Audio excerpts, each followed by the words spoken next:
ordinary on the outside, great within. In a quiet village in the English countryside lived a man named Thomas. He was known by everyone as a simple farmer. His clothes were warm, his cottage was modest, and his tools were old yet cared for with love. But hidden beneath that ordinary appearance was a heart larger than the hills surrounding the village. Thomas' home, though small, felt warm and welcoming.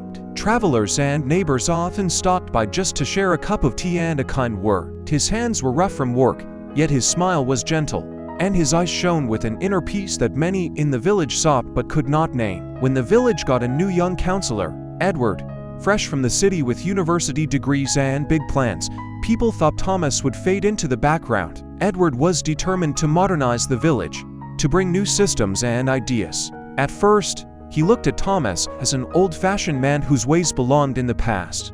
One year, a terrible drought struck the land. Fields cracked under the sun, crops withered, and the villagers were filled with fear. Edward called for a town meeting in the village hall. He stood at the front, explaining the science, talking about funding, sending letters to officials, but the villagers only sat in silence, worrying etched into every line on their faces. Meanwhile, Thomas sat quietly in the back, gazing out of the dusty window. Finally, he stood up and spoke in his calm voice. Perhaps the land has dried because we forgot to care for it with our hearts, not just our hands. The earth listens when we listen to it. The room fell silent. Some doubted him, but many remembered that Thomas always seemed to know things no book could teach. The very next day, Thomas gathered the village youths and led them to an abandoned old stream that once fed the fields. He showed them how to clear the stones, dig new channels, and revive the wellspring up in the hills. Day by day, the people worked together, following Thomas' steady lead.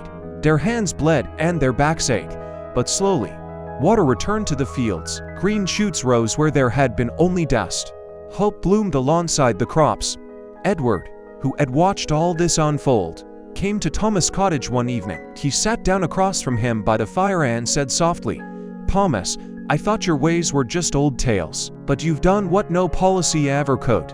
You brought our people together." Thomas just smiled and said, "A simple man is not a weak man, Edward. Sometimes the plainest coat hides the strongest heart. When people trust you, they don't care about your riches, they care about your kindness. And kindness revives more than fields, it revives souls." Years passed.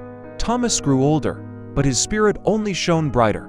Many of the young people who had once dreamed of leaving the village chose to stay, tending the land with care, teaching their own children the value of compassion and patience. Travelers who came through often asked, "What makes this village so warm, so full of life?" The villagers would smile and say, "It's because once there was a man named Thomas, ordinary on the outside, but a giant within." Key lessons from Thomas' story: simplicity can hide the greatest strength. True change starts in the heart, not just in plans. A trusted soul can unite a whole community. Kindness, like water, revives everything it touches.